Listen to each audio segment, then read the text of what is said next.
I'm Lady Zooty. I'm 61 and I'm a retired midwife. I think it's about time there was a more balanced view presented on what we all know goes on, but it pretends it doesn't go on in the media. And I want it to be identified because I will not be made to feel ashamed of my lifestyle, because I don't think it's wrong. I suppose the usual thing when you're 18, 19, you drink.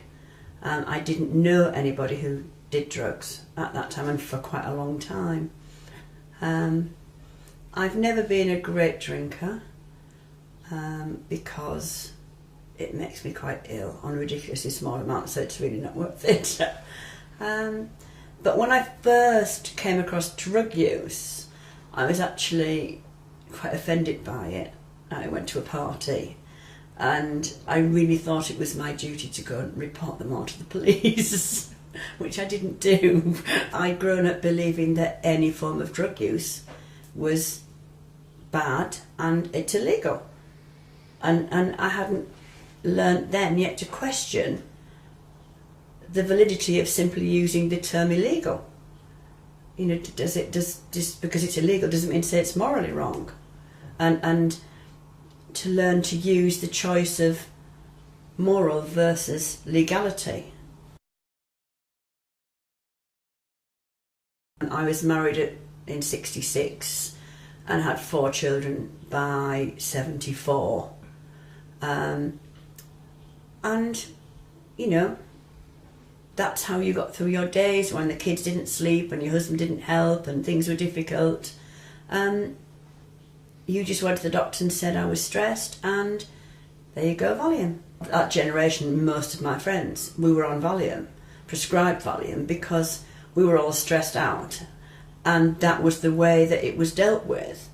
So we would have Valium and occasionally a bit of vodka with it, and you believe that that's completely safe because it's been prescribed by a doctor, when in actual fact it's not that safe at all. And you end up drifting through your days in this kind of zombie state that becomes normal. And you see, with hindsight, it's easy to say these things. At the time, I think it was needed because I didn't know any other way. I didn't have close friends because we were all basically in the same boat, and it was all just get through the day without beating your kids to death. It wasn't until my husband and I actually moved to live in Glastonbury and met lovely people for whom drug use was a normal part of their life. And then I thought, well, I have to reevaluate how I feel about this and what's really going on, and give it a try, really. So I did, you know, smoked a bit of cannabis, not a great deal, but that's what I did. And then it was, I would think, another 12, 14 years before I did anything else. When I kind of thought about, start with ecstasy, which is the second drug I took, and spent a couple of years reading everything I could about it. I went to a talk by Nicholas Saunders about ecstasy and really thought, actually, this sounds like a good thing. It sounds as though it opens you up and makes you feel better. And how bad can that be? And it proved to be a really good turning point because it takes away the fear. It takes away the fear of other people, of what you're doing, and it just means you can go out then and be yourself and connect with other people, and that's great. In my kit for taking ecstasy, I had thermometers, blankets, water, bananas, everything I could think of that would deal with whatever the physical dangers they said was surrounding them. And I know I have a problem with temperature control anyway, so I first did ecstasy outside, so that you don't have that overheating problem. It was the night of Fatboy Slim's free party on the beach, and it was just lovely. It was just lovely for me, as quite a quiet, shy person, to be able to wander among this crowd on the beach and say, hi, I'm 54 and I've just taken my first tea and isn't it wonderful? and to get the response back, everybody was, hey, that's great, have a good time, enjoy it. And just that feeling that everybody was there simply to enjoy themselves, simply to connect with the people around them, enjoy the music, enjoy being outside. I'd never had that before. And it was great. I would think maybe 3 weekends a month we would do. And again, in the beginning, it was mostly just outside, sitting in parks, sitting on the beach, and so it must have been 4 or 5 months after that before I started going to clubs with it. And how many pills a night were you taking? I would think even at the most, only maybe 4 or 5 over a 2-day weekend. And as I've because it doesn't leave you, the way it makes you feel doesn't. You never get back to how you were pre-ecstasy. So now I can go out and have an entire night on 1 pill. I don't need that amount of chemical. It's just nice to have that little bit of, let's start you off like that, and then you're into it. It's part of the housekeeping. It's what I look at my things and right, we've got 2 parties coming up, we will need this, and you budget for it. Because we don't drink and don't smoke. So that's what our socialising, our party bill goes on. Do you think taking ecstasy at the weekends was affecting your performance at work during the week? No, not at all. I don't get any hangover from it. It's just a good night's sleep, a good meal, and you're back to normal. No come downs? I did get a bit of a calm down because I've always had mood swings. But I take 5-HTP and that minimises them. And also because you're prepared for it. It's almost like people who drink are prepared for a hangover. I'm prepared for that Wednesday. I know that I'm going to feel a bit, but that's all it is when you get through it. Little bits of cocaine. Not really a party drug for me. My favourite is ketamine. I really like my ketamine. I've had things like 2CI, 2CB, mushrooms, 1 or 2 tries with acid. Trying to think if there's anything else. I think that's about it. The thing that I like about ketamine, it's very difficult to put into words. I suppose the way I use it is if I'm going out or going to a party, because I get quite nervous, if I start with a bump of ketamine, it's like your first drink of the night that you can just relax and chat to people. I like it when I'm dancing because it makes the lights all spangly, it makes you feel relaxed. It does something to the way that you hear music. It separates the layers of the music out, so you can hear, especially with electronic music, every layer coming in, and it's just really interesting like that.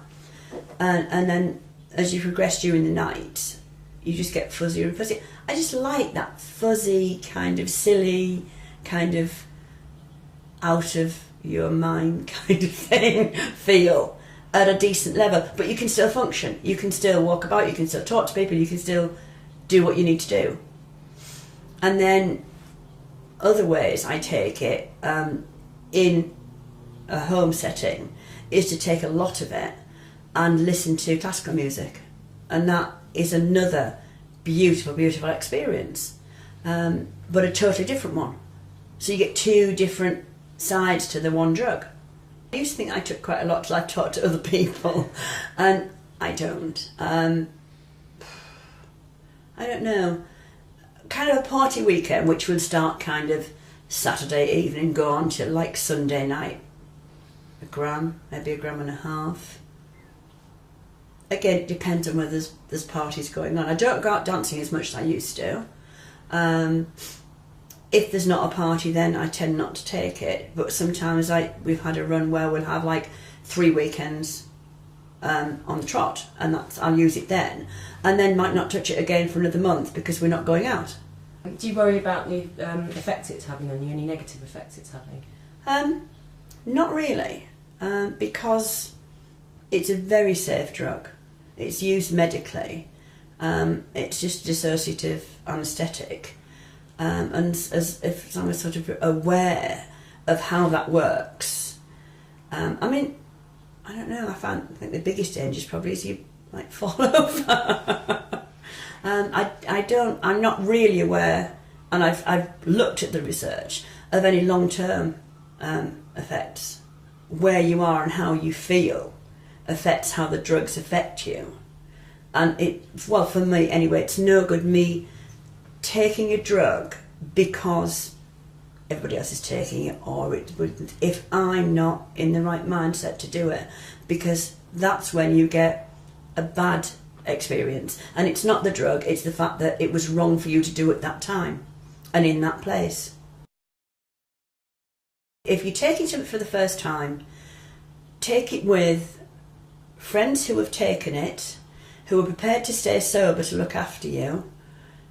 Know what to expect it to do to you, and take small amounts, and learn to handle what it does to your body, and learn to appreciate what it does to your body. I don't think I've ever got to the stage where I actually don't know what's going on and I can't remember what's going on. I think they take things without knowing what they are. They take too much. They mix them with alcohol, which is virtually always a recipe for disaster. And just binging is a really bad thing. And that just seems to be the culture among young people especially. If one's good, 5 must be better. And not being aware of what your body needs to be able to cope with whichever particular drug you're taking. Going out drinking, and not drinking water, not cooling down, not resting. When I've talked to my children who are all grown up, because I can only talk about my experience with drugs and the benefits that I've seen from them, and reiterated that thing: don't buy from sources you don't know. Don't try things without finding out what they are. There's plenty of information on the internet. You can look up any drug, and there are good sites which will tell you what to expect, what side effects to expect. You should do all that before you take anything.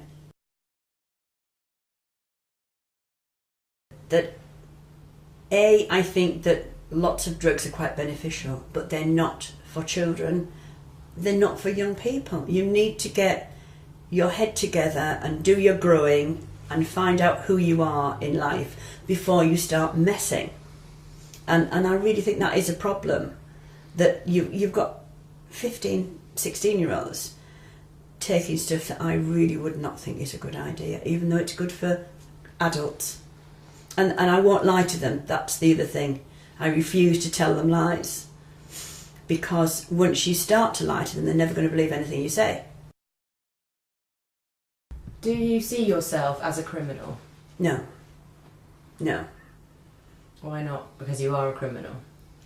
Again, it's the line between morally wrong and legality, because the law can change at whim, and if the law changed tomorrow, how then can something that was illegal today, wrong today, be right tomorrow?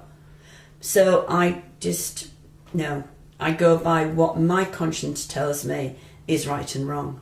I don't hurt anybody. I'll do my best to help people. And if I want to sit in here and get wasted with some friends, that's not wrong. And I know the law says it's wrong, but at one point the law said that slavery was right. It's not. It obviously makes it more difficult sometimes to acquire drugs. That's the effect it has. I mean, why drugs are not legalised so they can be controlled in their quality and make it safer for people to use recreational drugs. And that would do away with so much of the criminality and the dangers involved. I don't understand where the government's coming from by simply refusing to even talk about this. I can enjoy myself without taking drugs, and do. But it enhances my experience, and I'm not ashamed to say so. I've had arguments with friends who don't take drugs, and it is, oh, you can't go out without taking a pill. I said, okay, I'll go out without taking a pill, you go out without having a drink. But that's part of going out. I said, well, that's part of my going out. And they don't see that as the same thing. Or, okay, we'll spend tonight and you won't have a cigarette. Because they're drugs. They're just glossed over because they're legal. Do you think you're addicted to any of the drugs that you take?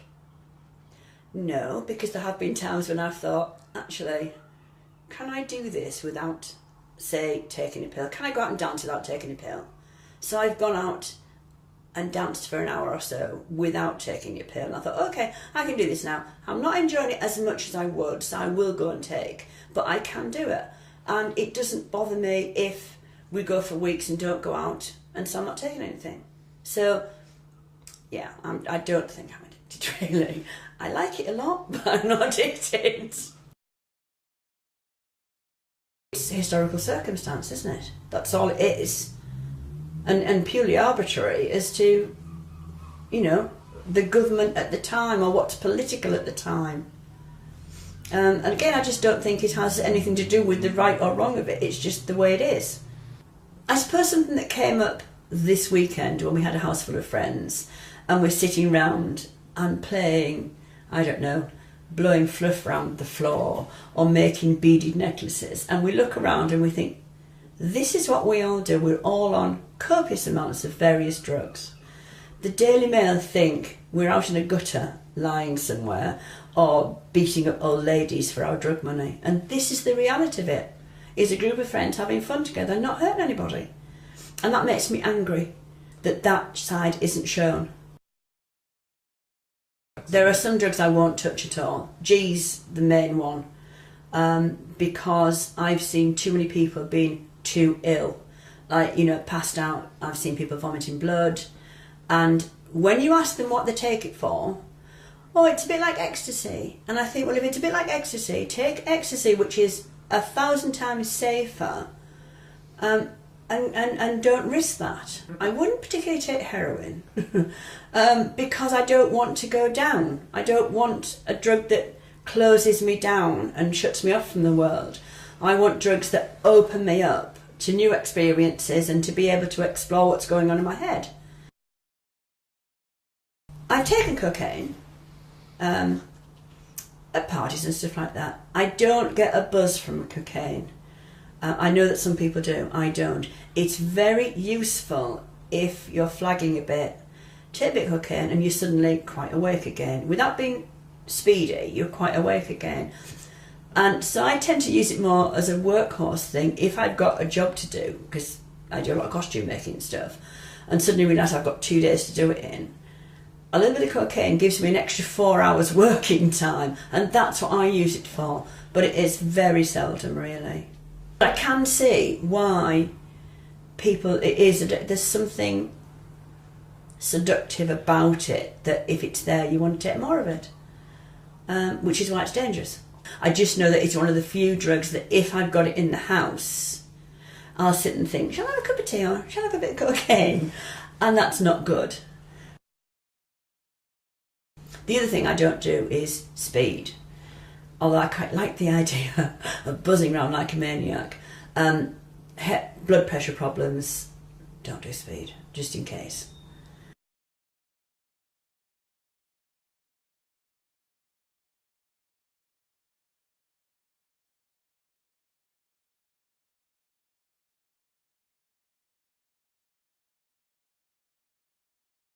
I'm Lady Zooty. I'm 61 and I'm a retired midwife. I think it's about time there was a more balanced view presented on what we all know goes on, but is it pretends it doesn't go on in the media. And I wanted to be identified because I will not be made to feel ashamed of my lifestyle, and to learn to use the choice of moral versus legality.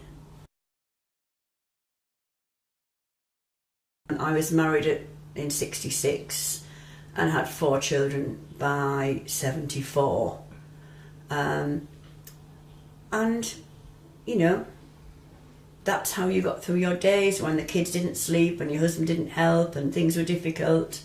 You just went to the doctor. I don't think it's wrong. I suppose the usual thing when you're 18, 19, you drink. I didn't know anybody who did drugs at that time, and for quite a long time. I've never been a great drinker because it makes me quite ill on ridiculously small amounts, so it's really not worth it. But when I first came across drug use, I was actually quite offended by it. I went to a party and I really thought it was my duty to go and report them all to the police, which I didn't do. I'd grown up believing that any form of drug use was bad and it's illegal. And I hadn't learnt then yet to question the validity of simply using the term illegal. You know, just because it's illegal doesn't mean to say it's morally wrong. And said I was stressed, and there you go, Valium. That generation, most of my friends, we were on Valium, prescribed Valium, because we were all stressed out, and that was the way that it was dealt with. So we would have Valium and occasionally a bit of vodka with it, and you believe that that's completely safe because it's been prescribed by a doctor, when in actual fact it's not that safe at all. And you end up